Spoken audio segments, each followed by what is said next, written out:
Hello guys, ഞാൻ ഷാനി.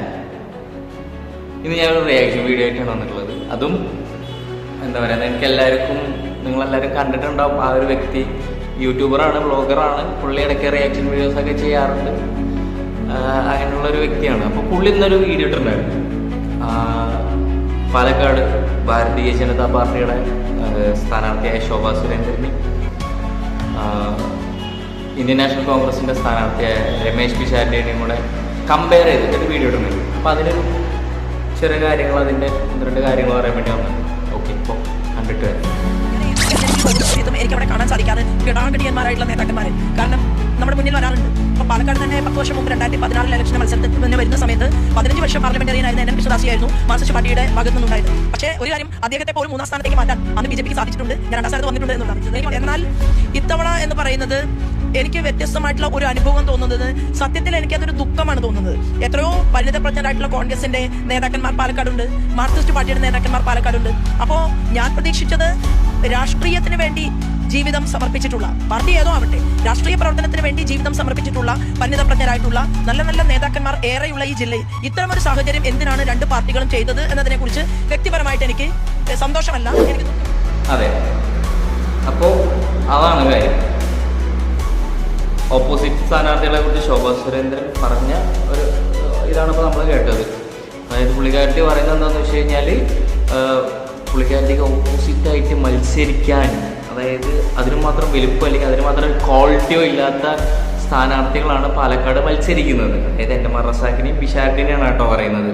കാരണം എന്താണെന്ന് വെച്ച് കഴിഞ്ഞാൽ, ഇക്കഴിഞ്ഞ തെരഞ്ഞെടുപ്പുകളിൽ മുഴുവൻ ശോഭാ സുരേന്ദ്രനെതിരെ മത്സരിച്ചത് ഗടാഗടിയന്മാരായിട്ടുള്ള സ്ഥാനാർത്ഥികളായിരുന്നു. പക്ഷേ അവരെല്ലാവരും ജയിച്ചു. ശോഭ ചേച്ചി തോറ്റു 2ാം സ്ഥാനത്ത് എല്ലാ ഇലക്ഷനും.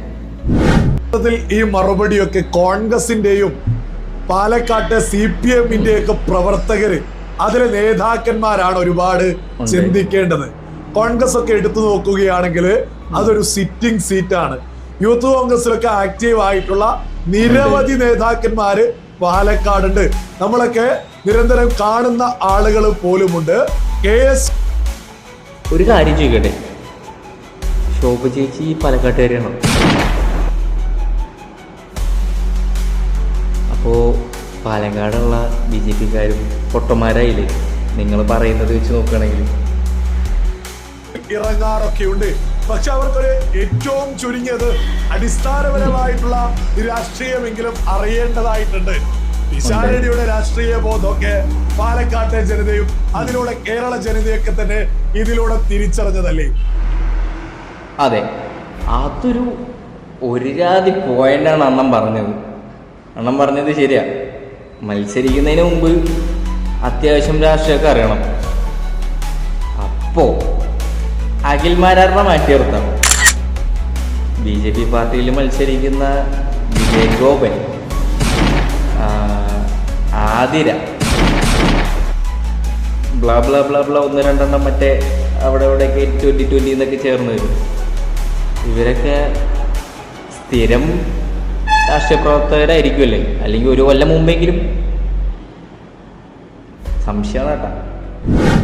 ശോഭയുടെ സാധാരണക്കാരായ സ്ത്രീകൾക്ക് 1500 രൂപയുടെ പച്ചക്കറി കിറ്റ് പോലും വീടുകളിലേക്ക് എത്തുമെന്നു. ഇന്നത്തെ കോടിക്കണക്കിന് രൂപയുടെ പദ്ധതി 30 ദിവസത്തിനുള്ളിൽ എത്തുമെന്നു. അതേപോലെ തന്നെ 4 MLA ഓഫീസ് ഒരു മണ്ഡലത്തിൽ ഉണ്ടാവുമെന്നൊക്കെ പ്രഖ്യാപിക്കുമ്പോ ഇതൊരു പോയിന്റാണ് അണ്ണൻ പറഞ്ഞത്. പക്ഷേ ഇതിങ്ങനെ പ്രഖ്യാപിക്കുന്ന സമയത്ത് എനിക്ക് ഫീൽ ചെയ്തൊരു സാധനം ഉണ്ട് കേട്ടോ. തൃശ്ശൂരിൽ എയിംസ് വരും, തൃശ്ശൂരിൽ ലൈറ്റ് വരും, മെട്രോ വരും. ഒന്നും വന്നിട്ടില്ല. ഇതും അതുപോലെ ആവാതിരുന്നാൽ മതിയായിരുന്നു. ഇതിൽ കുറെ സംഭവം കേട്ടു. എനിക്ക് പൊതുവേ ഈ പുള്ളിനോട് തീരെ താല്പര്യമില്ല. ഞാൻ ഇതിങ്ങനെ കേട്ടു നോക്കി. ഇതിൽ എന്താ പറയുക, എല്ലാത്തിനും പറയണം, എല്ലാത്തിനും ഇങ്ങനെ പറഞ്ഞുകൊണ്ടു. ഇപ്പോൾ പേഴ്സണലി ശോഭാ സുരേന്ദ്രൻ നല്ലൊരു കാൻഡിഡേറ്റാണ്. BJP-ക്ക് പറ്റിയൊരു കാൻഡിഡേറ്റാണ്. പക്ഷേ